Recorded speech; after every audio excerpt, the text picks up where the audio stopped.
Sabihin, katabi mo, matulog. Ay, wala kami pisngi nga. Ano po ba yung price dito? Wala. Walang price? Hello mga kapuso! Welcome sa set ng Pepito Manaloto, Chef Janice and Mara! And of course, meron tayong very special guest. Very, very special. Now, sino ba yung ating kasama today? Si Amazing! Ano! Ang ating amazing. puppet master! Magandang araw po sa inyo lahat. At may challenge ka para sa amin. Yes. Sige nga, ano? At kayo ang magpapapit. So I'm going to teach you some basic moves and techniques. And then later on, kayo na ang bahala magpapit. Then I'm going to judge sino mas magaling sa inyong dalawa. Yan naman Okay ba yun? Okay na sana yung una pero yung may judge. Parang naghiwalay kami bigla ni Janice. Actually, there are different kinds of puppetry at isa to, yung ventriloquism. Ito yung throwing of voice, meaning hindi gumagalaw ang bibig. So, dalawa ang ituturo ko sa inyo. First, yung hindi dapat gumagalaw ang bibig. So, ang technique lang is just mag-bite lang kayo and then you talk. So, you try that. Yan, ganyan. Yung parang pag inaaway mo yung boyfriend mo, parang ganyan. And the second, yung type ng voice. So, dalawa lang naman yung basic na boses, yung high tone at saka low tone. High tone, yung talagang boses ng bata or ng puppy. Hi! Hello! Yeah. Or yung malaki, kapag yung sa low tone, hello, hi, para nakakatakot. Hello! Yes. Hello! Okay. Yan. Parang si Oscar or si Oscar the Grouch, parang ganon, di ba? So, yun yung dalawang klase. And then next is yung manipulation. Paano nyo i-manipulate yung puppet? Ang rule sa puppetry kasi, dapat buhay siya. Okay, even though, hindi siya statwa, no? Kahit na nagsasalita ka, kahit nag-uusap tayo, dapat gumagalaw siya.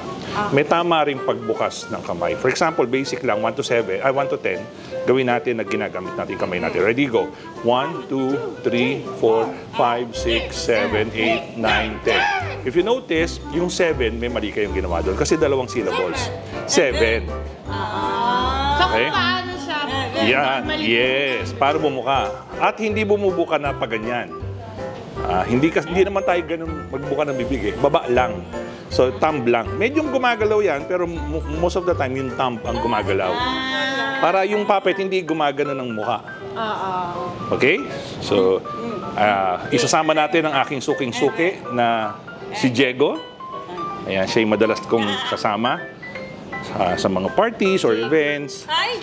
Yan, siya ay isang soft puppet. Yan. Hi, hello. Yan.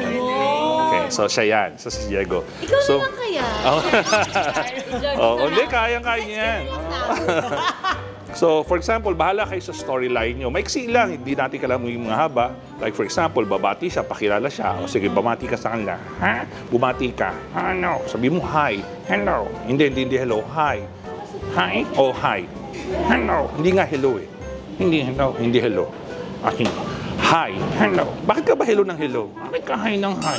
Okay, then there's another one. Para lang aware tayo, pati mga manonood natin sa mga klase ng puppet, ay meron tayong hard figure. Ito yung medyo pricey, no? Ito yung mga ginagamit ng mga professional, especially, yes, gawa siya sa wood. Sabihin, katabi mo, matulog. Meron ako isang kwarto ng mga puppet. Oh my God. Tapos isuka. Pagkatay mo ng ilaw, no? Pwede pa hawa? Yeah. Baka mga agad ka, sabihin. Wala kami pisngi nga. Hila mo talaga! So, iba yung klase niya. So, that's why hard figure, matigas talaga siya. Matigas lahat yung part. Hello! Tapos, limited din. Pero ito, gumagalaw yung mata. Merong gumagalaw yung kilay. Tignan mo, gumagalaw yung liig niya. Ito. So, yan. Pero, syempre, mas madali yung isa. Ito yung isa. Lalo na kapag, halimbawa, yung team jungle or bagay siya. Sweet! Hello! Ito siya sabi ko na mababa ang boses. Hi! My name is Clyde. Ha? Clyde. Ha?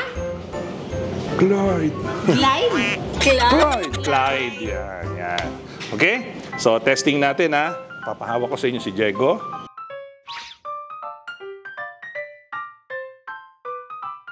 Ayan. Yan, o, sige. Again, yung three techniques lang, no? Lip control, yung voice, klase ng voice, at manipulation. Tatlo lang yan. Ano po yung price? Okay. Magkano po ba yung price dito? Wala. Walang price? Sayang, kasi gusto ko pa naman nag-wax. Nag-wax ka ba? Meron ka ba mag-wax? Pwede naman. Magkano full body? Full, part lang muna. Magkano kaya abutin ko ako? Sa kamay? Full body nga! Wag na nga! Ba? Bakit full body pang gusto mo? Ano? Ha? Ang hirap pala.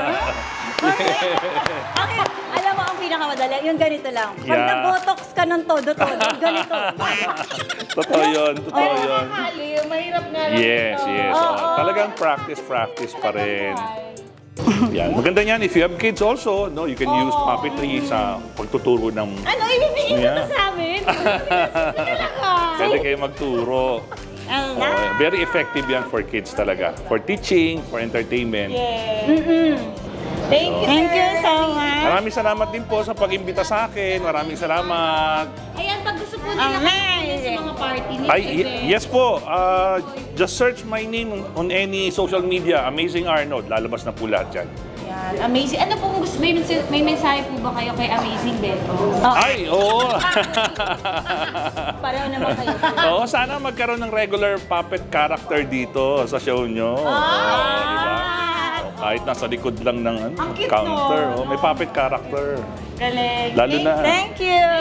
Maraming salamat din po sa pagbibigay sa akin ng chance to share our passion bilang puppeteer.